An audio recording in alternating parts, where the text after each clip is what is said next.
Welcome to the Kolbecast, episode 105. Thank you for joining us. I think that everyone's had the experience of being on an airplane or in a public place, and it seems as if everyone has their head down, headphones on, and are staring at a screen. How many of us remember a time when strangers that you passed on the sidewalk would look you in the eye and smile?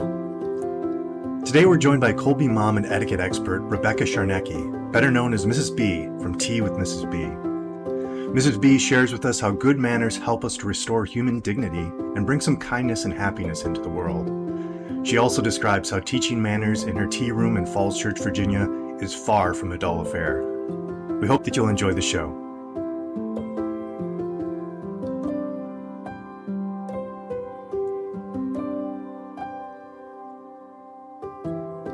Hi there, I'm Bonnie, liturgical musician, popcorn and podcast fanatic, and Kolbe homeschooling mom to 4 lads and lasses of middle and high school age. And this is Stephen, homeschooling father of 5 and director of development for Kolbe Academy.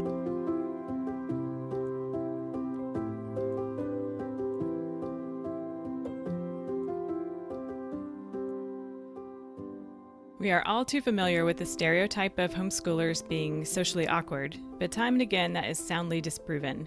In fact, homeschoolers all over the place show themselves to be quite adept in all sorts of social situations. How do they do that? How can we help our families cultivate good manners and social graces? And why should we? And what if we're a little iffy on social situations ourselves? Our guest today is an expert at etiquette and its place in our moment in time. Mrs. Rebecca Czarniecki, otherwise known as Mrs. B, is a Kolbe mom and a small business owner who teaches people of all ages how to behave. Mrs. B, welcome to the Kolbecast. Thank you so much. I'm delighted to be here and to be a part of the Kolbe community. Oh, we are delighted to have you with us. We've been looking forward to this conversation. Would you tell us about yourself and your family and your business? Absolutely. Well, first and foremost, I am a happy wife. For the last 16 years, I moved and married here to the DC area from Colorado and grew up moving all over the world about every 3 years. And really etiquette and cultural experiences were born into me with each of those moves. So when I arrived here to Virginia, just a stone's throw from DC, I was unpacking my belongings after we were married and moving in. And my 5-year-old neighbor saw all of my collection of teacups and jumped at the opportunity for a cup of tea. And it really was born at that time. I worked for a business, a large family office firm, and then wanted creativity, creative license, and more freedom and the opportunity to express my creative side. And eventually Tea with Mrs. B was born. So we do have a brick and mortar location now in the city of Falls Church, Virginia, which is just about 20 minutes outside of the heart of DC. And we offer a lot of etiquette classes, camps, baby showers, bridal showers, and a whole variety of other special events. It sounds delightful. If I'm ever in that area, I'd be coming to find it. That's some amazing story, though, with all of your moving around. How that really informed how you're able to provide these services, I bet. Absolutely. Yes, absolutely. So fast forward a few years, and I now have an 11-year-old son, Simon, and a 3-year-old daughter, Victoria, both incredible miracles in and of their own rights. But they have been along this journey in building a small business and maintaining it through COVID and through homeschooling, and it has been so much fun for them to be able to see what it takes to go in and run a small business. Oh, sure. They have up close seat for that. So how long have you been homeschooling? We decided to begin homeschooling this year, and it was very much a last minute decision, mainly based on masks. There was something instinctual, and I thought this is not right for my son. And as a mother and a wife, I realized that that was one of the points where that had to supersede anything else. And so I gave him the opportunity to do homeschooling or private school, and both my husband and I laid out, the pros and cons to each. And we let him decide. And I realized if you're going to give a child a pony, we have to be able to ride that pony and exercise that pony as well. And so my whole team saddled up with me, and we have been on the most incredible journey this last year into homeschooling. So it's not to say that it's been an easy ride, but it has been an adventurous ride, and one that I will never regret, one that I truly look at, besides being a wife and mother, is the greatest career that I could have chosen. That is so true, that there's so much goodness that comes from it, but that doesn't mean that there aren't challenges that come along with it. Yeah. So what do your days kind of look like? Are they all over the place? Well, thinking about it, I thought, what do my days look like? We're often going so fast and just flying by the seat of our pants around here. And sometimes I feel like my head would just, fall to pieces if I didn't have my hairpins in. But I have a small team of 3 staff and a few part-time people. And first we get up and we have breakfast every morning as a family. I think any sort of routine that you can set is a reliable foundation and strength for anyone at any age. And you pick healthy choices for those routines. So you get up, you have a cup of tea, you go for a walk, you do your stretches, you have prayer time, you have family time, and then you dash out the door. And I will often say, here's my to-do list, and dear Lord, please just mark off whatever is not meant to be on my list and usher in the things that should be on my list. But Bonnie, I truly believe that if I can end the day with a smile and time with my family, then it has been a successful day for my business, for my personal life, for my children's life, for my relationship with my husband, and my faith life. I really love how you phrased what you have on your agenda, and that offering of, here's what I think it is, but please direct my attention and my efforts to where you want them to be, Lord. That's inspirational. Well, I'm no stranger to hearing the word no, and I am no stranger to falling down and climbing back up. And I think as an entrepreneur, as a wife, as a daughter, as a mother, as a homeschool teacher, we will hit bumps in the road. And it's just a matter of learning how to brace ourselves and how to spring back from those challenges and those difficulties and get back on track. So learning to forgive yourself, learning to, get back into those routines. So if you have a day off and you're totally thrown for a loop, or you have family or friends visiting from out of town and those routines are offset, getting right back to that as soon as you can is really something that has stabilized and strengthened us in this homeschooling journey. So most definitely scheduling, but knowing when opportunity knocks. I think, as in all my roles, when I hear that little door knocking, rat-a-tat, tat, tat, tat, I can usually tell if it's something that I want to answer, and I try to do so graciously and gratefully, and realizing that each of those opportunities are gifts from God. That really stands out to me as well. Again, Bonnie mentioned this already, but I love that idea of letting God kind of adjust your schedule for you, right? Because, well, at least for me as a father, I think I've got a plan and I'm ready to hit that schedule right on time, get out the door. And then one of my children says, Dad, this is broken. Can you fix it? It's like, well, over time, I think the response time has grown a little bit, fortunately for me. But there's a decision then at that point whether you're going to say, is this going to ruin my day because there's something unexpected that needs to be done? Or you're going to be like, don't know what your plan is, God, but here we go. We'll take care of this and we'll see what happens from here on out. Yeah. Kind of letting go of those things seems like very important advice when you have to. Well, I sometimes throw those little bumps in the road myself. My husband is very much a type A personality, and I am definitely a last minute fly by the seat of our pants mother. And every day that he leaves, I tell our little 3-year-old, Daddy didn't give you a hug, even though he just did a hug and a kiss, and paused right at the kitchen table as he was leaving. And she springs up from the table and bounds down throughout the door, slams the door, or leaves it wide open, and then trots down to his car and makes him, and it's such a sweet, tender moment because he pauses everything and puts his bag down and kneels down and gives her a big hug. And it's just it's really an intentional interruption into our very busy day and schedule. And the same thing when he arrives home or I arrive home, we encourage that, where everything stops and we just reconnect. And in in the busyness of our lives, all of us, small business owners or employees or stay-at-home moms or homeschoolers, everyone is busy.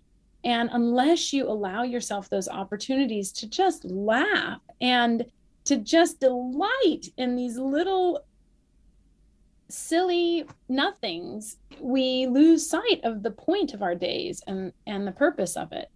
So I often like to think of God laughing at me the way that I laugh at my daughter, putting things intentionally in her path and my son's path as well. And so often it's those unexpected, the things that weren't written into the agenda, that those are the memorable things, the important things, and those that stick in our minds afterward and how we all respond to them. Yeah. Oh, yes. Yeah, again, wow, just that laugh. Mm-hmm. That, again, is the right, to me, what I've been thinking about a lot recently is just that you can get upset about it, or you can just laugh. You can just, like you said, think of just as you're laughing at those funny things with your daughter.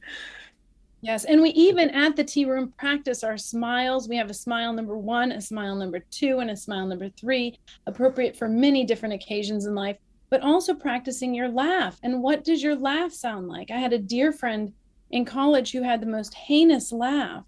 And I thought, did no one ever practice that with you? Did you never get recorded and hear what this sounds like? And he was the most incredible man, but the laugh was just unreal. It was a showstopper. Everyone just stopped. But also at the same time, they began to laugh because of his laughter. So what an example as well for your children, seeing how you respond with the mirth that you're able to show. That's the response you choose rather than something else. How instructive for those, your children and everyone else watching. And even learning and letting them see us backtrack and ask for forgiveness, and letting them see us get upset and lose our temper, but then come back around the way that we would want them to come back around, and not holding grudges for too long and moving on, with a joyful life. How do you want to feel? What do you want to feel, weighed down, or do you want to be light and airy and joyful and sing and twirl through the grocery store and smile at strangers and wave to people who stop for you to let you cross the road and wink at them? And, there's just so many ways of nonverbal communication that is taught through the manners, etiquette, social graces protocol that you can call on. And that's what I've delighted in sharing with thousands of people in the DC area and beyond. And even having the YouTube channel and being able to take that even further than our immediate locality here, and sharing some of those lessons that I've learned and teach here with people all over the world. Yes, the YouTube channel is a lot of fun. I have spent quite a bit of time there once I discovered it, and you have such fun bite-sized lessons. They're quite well timed so that they are easy to get the message and practice it, and then without it being a lot of extra stuff like I tend to do, just talking and talking. So I really like how you have done that. We were talking before we started recording about how those videos came to be during COVID times, when you were finding ways to respond with laughter to the circumstances you found yourself in with your tea room and in the impact of COVID on it. Do you want to tell us a little bit about how those came to be? Well, the YouTube videos, I refuse to do nothing, and as if I would be doing nothing, but I thought, I can't forsake my first baby, and that is this little business. And I thought, what can we do?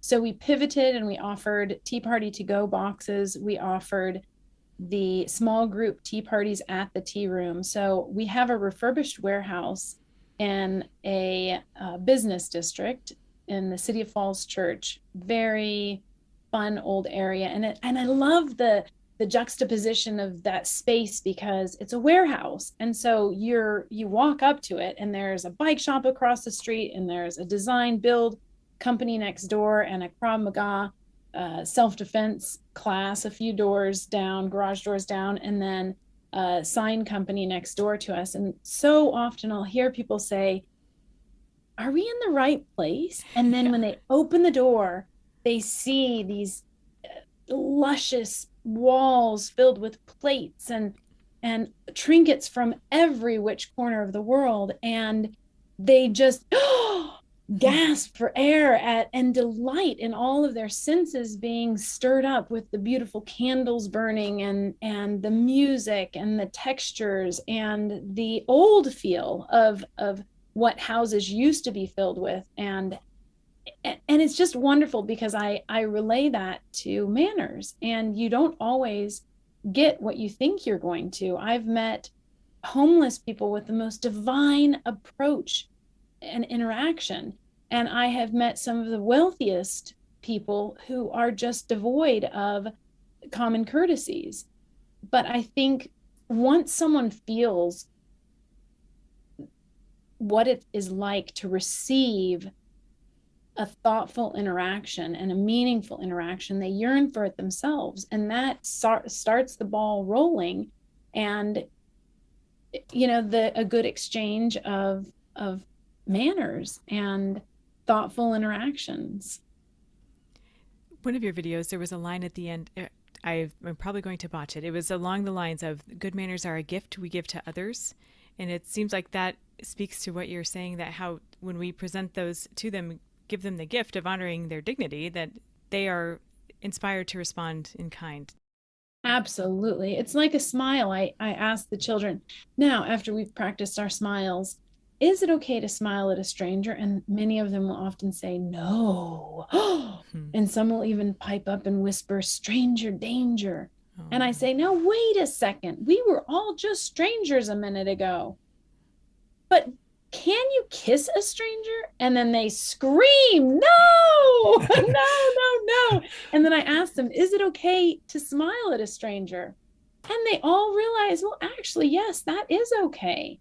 And I'll find myself smiling at people, even in cars next to me. And the immediate reaction that you get from them is just pure delight. It is pure joy to see someone who looks so grumpy or is sitting there picking their nose, turn and realize, oh dear, that could be my mother's friend, or why is she smiling at me? And it is a total distraction from the heavy thoughts of the day. Do I know that person? Oh, where do I know them from? Is it something I enjoyed doing, or was it something silly, or, what other things am I engaged in? And it's just a way of networking, a very simple way of networking, the eye contact, the smiling, and then all of the other protocol that comes along with it. How do you shake a hand? What do you do after COVID? And all of those things are very easily taught over a cup of tea. And it's just the perfect way to savor a sweet lesson in life with a few sugar cubes or honey from my beehives, and laughter, tiaras and pearls and fascinators and gloves and high heels. Delightful. That's sort of a long answer there, isn't it? That's wonderful. I love it. It sounds so enjoyable, and a way to make a positive difference in someone's day. And that is part of our call to living out our baptismal call, right? Yes. Reflecting Christ to others. And here's a very simple way to do it. Yep. Yeah. It's particularly restorative. I'm not sure that's the right word. It brings me back. I grew up in rural Wisconsin, and in rural Wisconsin, you basically, growing up, you knew everybody, or at least my parents did. And you when you're driving down the street, everybody would wave at you in the oncoming cars and things. And there was just this, or if you were at the side of the road, I used to like to walk just long distances, and people would stop and say, are you okay? Do you need any help? And that doesn't happen as much anymore. And I spent the last well, not this last year, but the prior 16 years in California. And that in particular is a very different world where you don't tend to look at other people, you don't tend to talk to other people, or people don't for the most part. But then kind of coming back to Arkansas now, I'm getting a little bit of a glimpse back of what I grew up with, where this friendliness. And so just as you're saying that, just the little things you can do to actually restore that kindness, that thoughtfulness of other people Yeah. seems really important. Well, and it's a human connection that we yearn Mm-hmm. for. And Yeah. what quality of connection do you want to have? Is it a library or, restaurant connection at Starbucks, or do you want the super speed, fiber optics cable with other people? And it begins with the smallest gestures of how do you look at someone? Do you smile? Do you say hello, good morning, or do you just say hi? And two words that mean the same thing can be delivered in very different ways, like you said, Bonnie, as a present. And I sure like to receive presents that are beautifully wrapped and with a big bow and maybe a doily inside and confetti that flies out when you rip it open. Sure, it's that just those small moments, and they don't take a lot. Yeah, and it Yeah. speaks right to my understanding of good etiquette, good manners being honoring the dignity of the other person, not so much like a highfalutin, like I'm better than you, snotty kind of thing. That's totally not. I think sometimes etiquette and manners, the study of them, kind of gets a bad rap toward that end, like this is some kind of Yes, hoity-toity it's thing. But often actually, Yes, it's yeah, often very, like you say, very negative.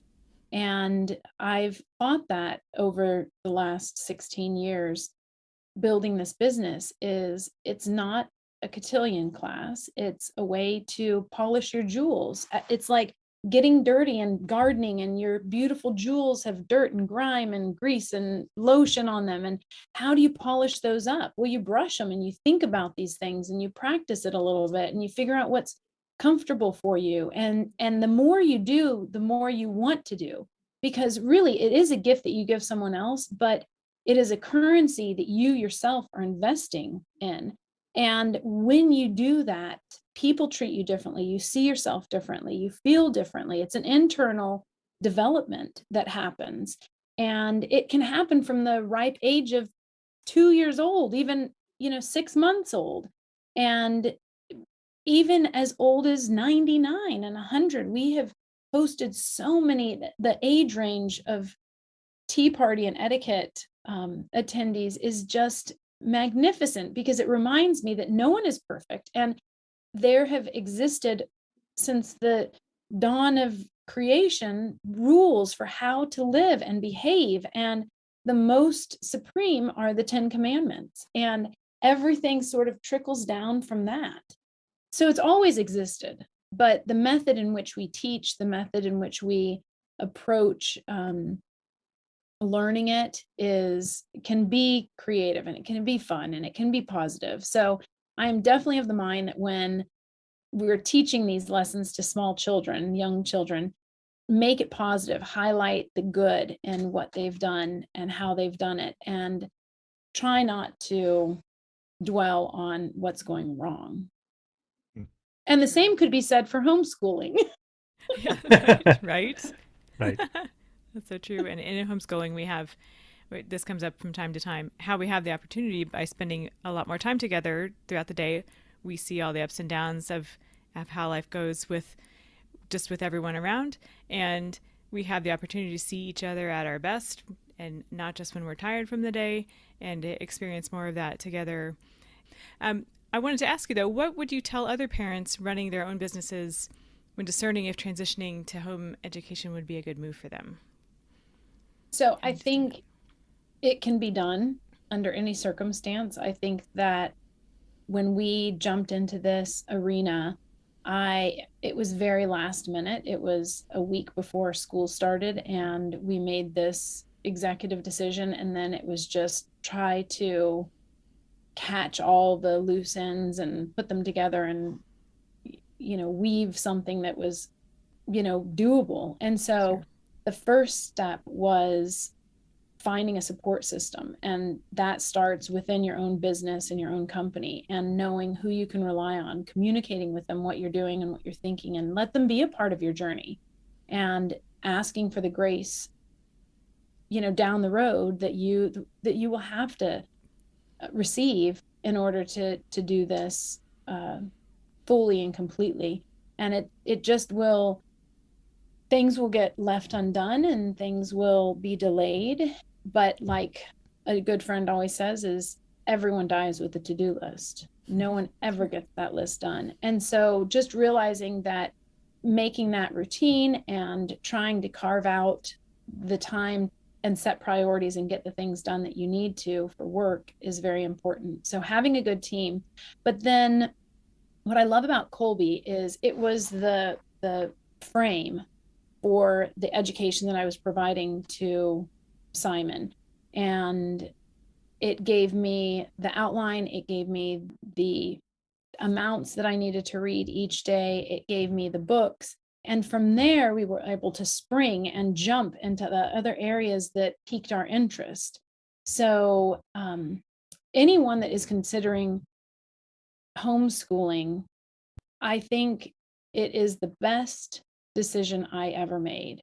And that is coming from a very successful marriage. It is coming from a life of adventure in my business.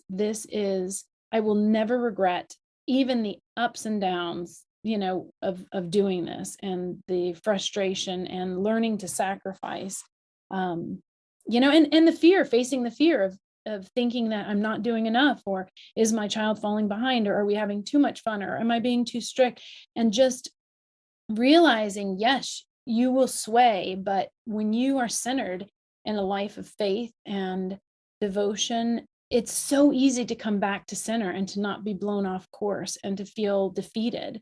So definitely balance, definitely having a good team and staff, finding a curriculum, but then also going beyond your comfort zones, finding a group that you can connect with and support you and connect in not just academic ways, but having friends that you can do outings with and educational and fun things as well. But at the end of the day, Miss Bonnie, really the greatest thing is realizing that the time that we invest in our children will never be a poor investment, will never not pay off. There will always be dividends in that. And it's not immediate dividends, it's long term. It's like putting money into your savings account. And one day you're going to have this incredible relationship, and everyone else will think, how in the world did you do this? And it was from moments like these. Mm-hmm. But ending it in joy, learning the art of sacrifice, because I've cut out a lot of my own personal relationships. I've cut out a lot of my free time. I don't get my hair dyed as often. I don't do manicures and pedicures. I don't go for as long of runs or walks. I don't, do lunches out with my friends. I don't go shopping. So I've had to make those fun sacrifices, but I get to travel with my children to ski for a week and do studies, outside in the garden and listen to the birds and fling worms at the birds. So there's a trade-off. And I think treating yourself every day, dealing with the hard things, but then having a reward at the end and making sure by the end of the day, you can smile. It stands out from the earlier part where you're talking about, even with strangers, how that smile can make such a difference. I find, at least with homeschooling and now I work out of the home here at Kolbe. So, but one of the phenomenal things is those little interactions during the day. So I'm there at my computer and my son comes by and it's like, Dad, I found this snake. And he's excited, and you can share that moment where, if he's off at school, right, I don't get those little touch points and that those opportunities to either have joy or, came in and scraped up his knee, take care of him. And, so I just find even connecting those two things, those little touch points just have meant a lot in our family, at least, right, those opportunities. Being present. And there is no time better than today to be able to do this. with technology and being able to work from home and being able to take calls at the grocery store or the doctor or the outdoor class that you attend, it's all of that makes running a business and staying in the business world a lot easier. And the resources that Kolbe provides, even beyond the textbook and home classroom style support, they have online programs, they have counselors, they have administrators. This is the best time to be homeschooling than ever in the history of, well, modern education. Yeah. Because before that there was homeschooling. Yeah. Right. But I think the goal in homeschooling for us has been for me to foster a love of learning for my son, and to see that trickle down to a 3-year-old has been marvelous. And she'll joyfully say, let's do homework.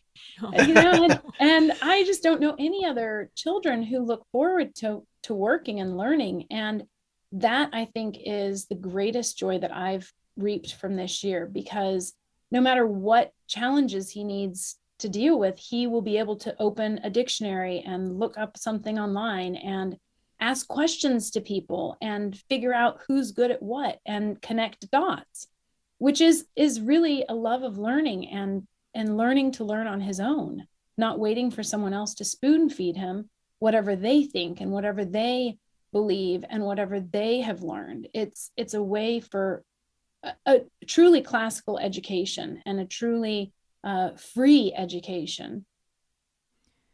Exactly. I think you said that so well. Yeah, that just makes me think of, you lose track of it a little bit, I think, as a homeschooler at times, just how much that even occurs without you thinking of it. And as you were talking about these things, I was thinking, yeah, just in the recent weeks, both my son and I, who's going to be in 11th grade next year, but we both love American history and the presidents, and so we've spent hours over the last couple of weeks trying to go through president by president, all of the presidents of the United States in order, and talk about like what they did. And we're trying to remember them without using any sort of funny things. But I'm thinking, how often would that happen that, your child comes home, it's like, Dad, so I've got the first 18 down and, here they are. And yeah, I don't even think about it, but yeah. Yes, that's a great way to see it, is that conversation continues, and it doesn't just stop at 3:15 when the bell rings. And when you ask a child, what did you learn today? And they say, nothing. Yeah. Having them be able to exuberantly respond, I did integers and I really hated them before this morning, but then I got it. Yes. Yep. Well, and I've learned it as well, Mr. Stephen. Learning American history in this new way has been so enriching for me. And realizing that here we are in the nation's capital and how much history has transpired here, and what actually took place, the foundation of this great country, and how it changed the world in such phenomenal ways. I knew these things, but not until now, and reading through the history books and thinking, well, what about these great Indians, and why do we call it the sequoia tree, and what was it about Sequoia, the Indian, that we so loved and admired, and just being able to dig and foster the love of learning for myself. It's sort of a greedy approach, but I do love certain subjects, and it's like getting dessert in the middle of the day. That was exactly my case, that I was not a big fan of U.S. history, but it was both my son's interest and then their love of the musical Hamilton as well that got me reading, and then I just couldn't stop, and then being able to discuss with my son and things was, so I'm similarly was inspired by my children, I guess. But that's awesome.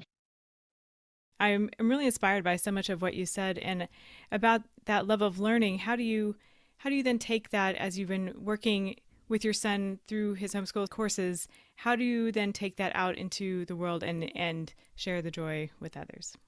So, and many people will call that socialization.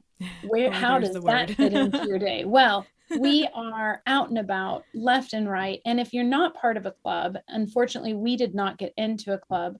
And going forward, we certainly will do that, where he can spend a day in the company of other homeschoolers, learning together, playing together, and just letting off that energy and steam.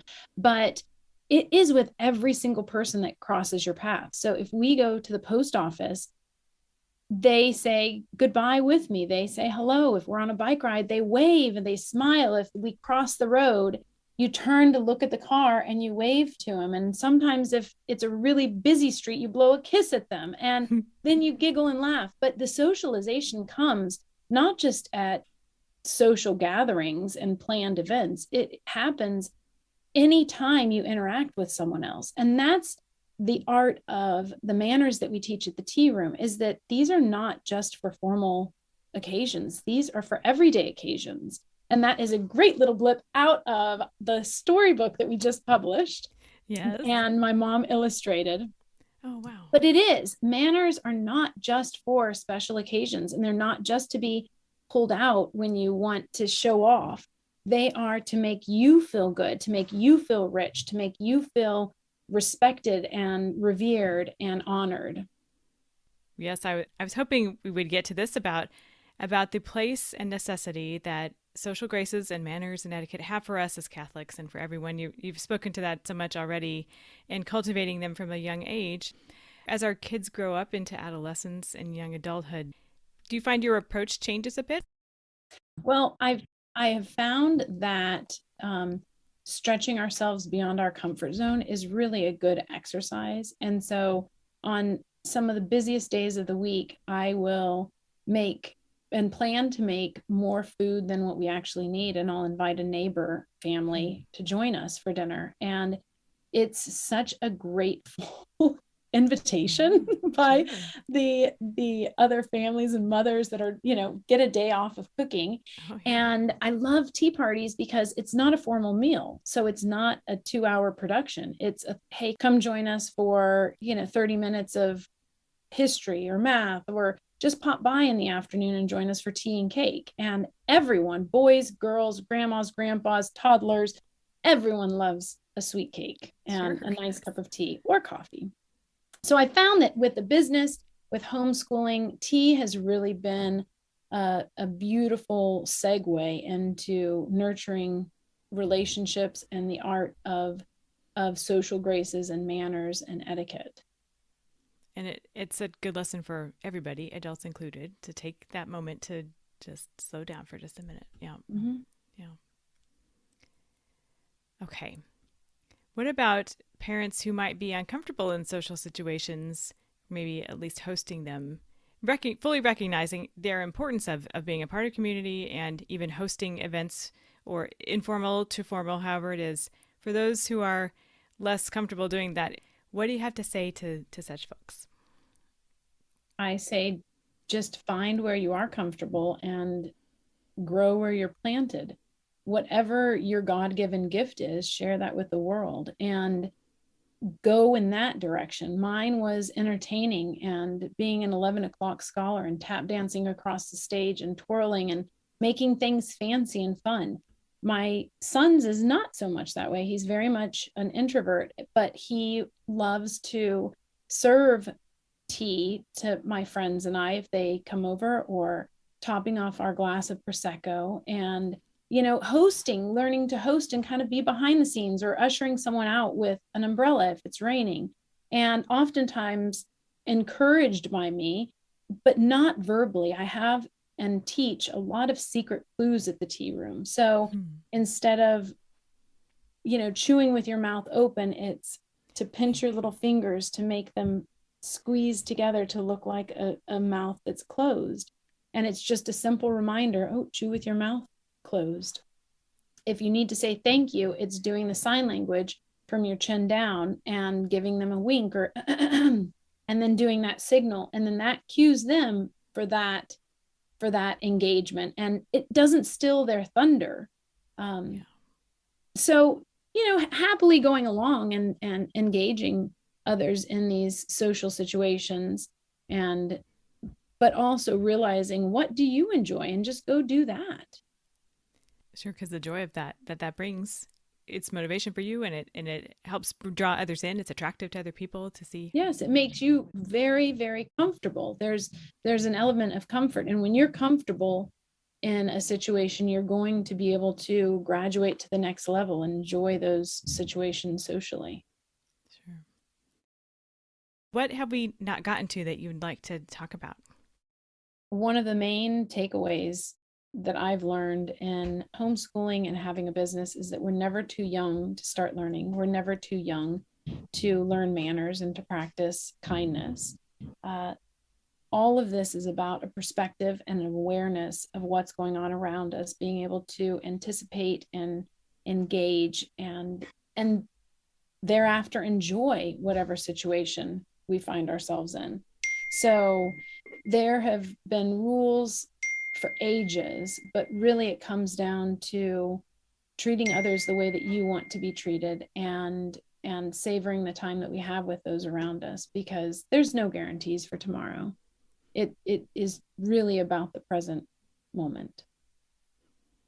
I'm very grateful that I'm happy to hear that you're doing this sort of thing, because it sounds like, based on those, as we've talked about, those Catholic or Christian charity gratitude for people. So you've got this basis for this, but the first time I was ever exposed to some sort of formal etiquette sort of thing, I was just amazed, actually, because I guess I could relate it back to when I would dance in college, ballroom dancing, and people would say, "Oh, just get out there and dance." And it's like, well, I don't know how to do the salsa, so I can't go out and lead a dance because I don't know how to do it. And the etiquette kind of reminded me of that, where it was giving guidelines for here's what you do in this situation, where I was just lost before. And so I was amazed that there were these,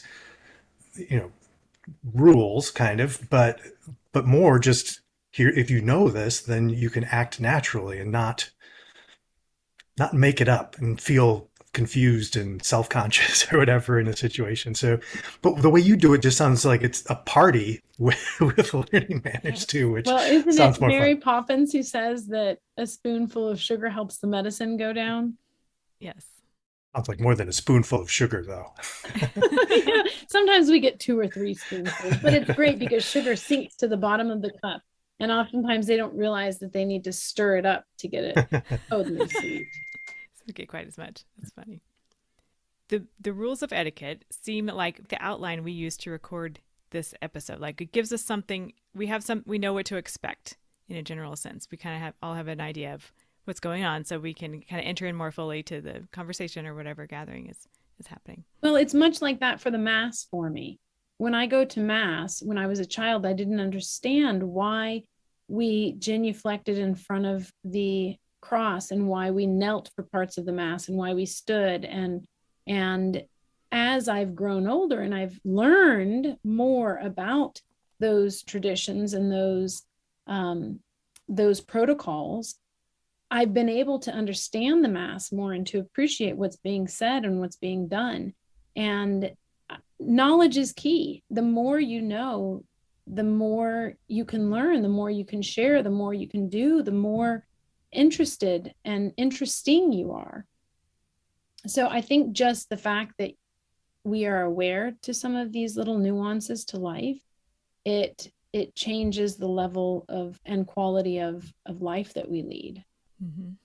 So I would invite any of the listeners and people who are here in this community that if you are ever in the Washington, D.C. area and are looking for a place to have a small group private tea, we have held this over from COVID times and will often serve private teas during the week, but we are available for baby showers and bridal parties and birthdays, as well as etiquette classes and camps. So fun. I wish I were closer. I'd be there. I'm going to put it on my list if I ever get there. Yes, please do. So for those of us who are not near there, you have the YouTube channel where you referenced, Instagram, you have a book that just came out. Tell us about your book. Yes, so the book was many years in the making, and it was an idea that I had, realizing that in my business I had created a personality instead of a product. And for people to experience what I had to offer, they had to be present.